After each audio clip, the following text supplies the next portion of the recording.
Hello friends, स्वागत है आपका हमारे यूट्यूब चैनल पर।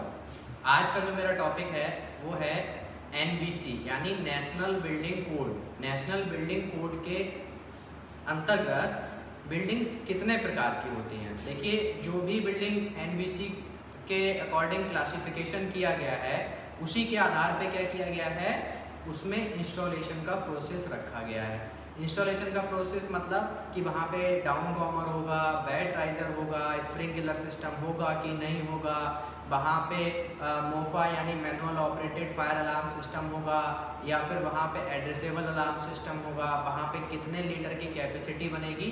तो इसके सब चीज़ों को जानने के लिए सबसे पहले ज़रूरी है classification of buildings. Classification of building में जो एनबीसी ने इसको बांटा है वो है आपके group A, group B, group C, group D, group E, group F, G, H और जे। यानी 1, 2, 3, 4, 5, 6, 7, 8 और 9। यानी इन 9 बिल्डिंग को और इन 9 बिल्डिंग को 3 जोन में बांटा है, जोन 0, जोन 1 और जोन 2। वो बात की बात है, वो मैं आपको अगली वीडियो में बताऊंगा। तो यहाँ पे ग्रुप ए में जो है आपका वो आता है रेजिडेंशियल। अब रेजिडेंशियल में आप सोचेंगे कि घर, हाँ, तो आपका घर आप अब ये देखिए, ये जो लागू होता है ये 15 मीटर बिल्डिंग से जब हाइट ज़्यादा होती है।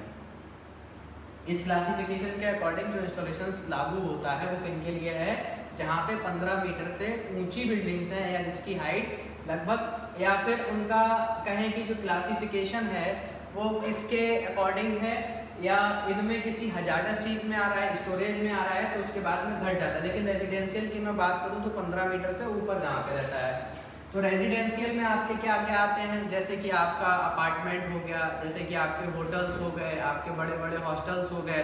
तो इसमें रेजिडेंशियल को इसीलिए इन्होंने 6 भागों में बांटा है, A1 से लेकर A6 तक, A1, A2, A3, A4, A5 और A6।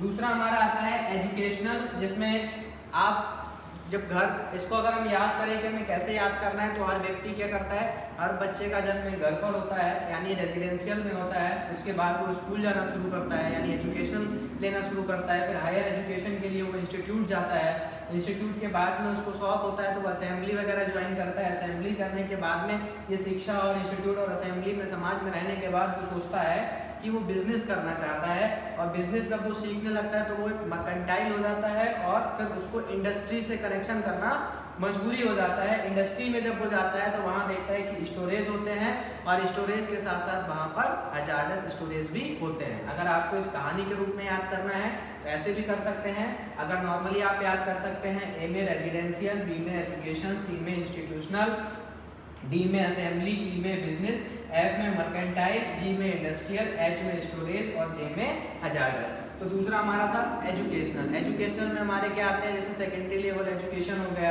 जो हमारे स्कूल्स वगैरह हैं। इंस्टीट्यूशनल में क्या आता है, जैसे कि हॉस्पिटल्स हो गए, मेडिकल कॉलेज हो गए, मेंटल केयर सेंटर हो गए। असेंबली में हमारे क्या आते हैं, जहाँ पर हम लोग इकट्ठा होते हैं, जैसे कि हमारे थिएटर्स हो गए, हमारे मॉल्स हो गए। मॉल असेंबली में जो है ये मिक्स्ड ऑक्यूपेंसी में आता है। इसमें D1 से लेकर D7 तक पार्ट बताए गए हैं। ई जो है हमारा वो बिजनेस रिलेटेड आता है। एफ जो है हमारा वो मर्केंटाइल में आता है। जी हमारा इंडस्ट्रियल होता है। एच में हमारा स्टोरेज होता है। लेकिन ये इसमें एच में जो है क्या होता है कि आपका स्टोरेज तो होता है, यहाँ पे मर्केंटाइल में भी स्टोरेज के साथ में क्या होता है, शोरूम वगैरह होते हैं, लेकिन यहाँ पे कंबस्टिबल स्टोरेज भी होता है।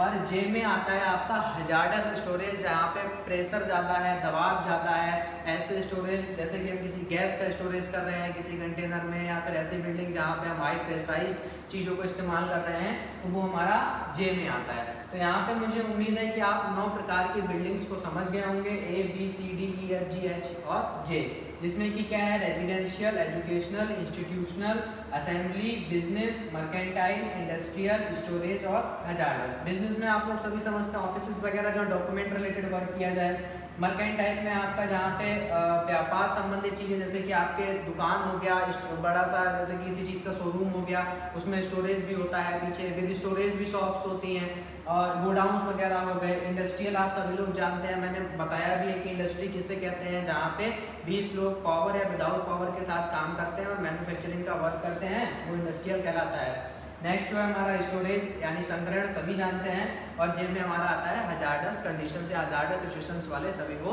प्लेस। तो यहाँ पे एनबीसी के अकॉर्डिंग जितने प्रकार की बिल्डिंग्स थी उनको मैंने बताया। अगली वीडियो में मैं आपके इसके जोन बता दूंगा कि जोन 0 में कौन कौन सी बिल्डिंग्स आती हैं, जोन 2 में कौन कौन सी बिल्डिंग आती हैं, जोन 1 में कौन कौन सी बिल्डिंग आती हैं। और इन बिल्डिंग्स के लिए हमें एक चार्ट के द्वारा समझाएंगे कि कौन कौन से इंस्टॉलेशन इसमें करने होते हैं। तो अगर आपको वीडियो पसंद आए, कंटेंट अच्छा लगे तो आप कमेंट्स करें, लाइक करें और शेयर भी करें। सब्सक्राइब करना ना भूलें। Thank you.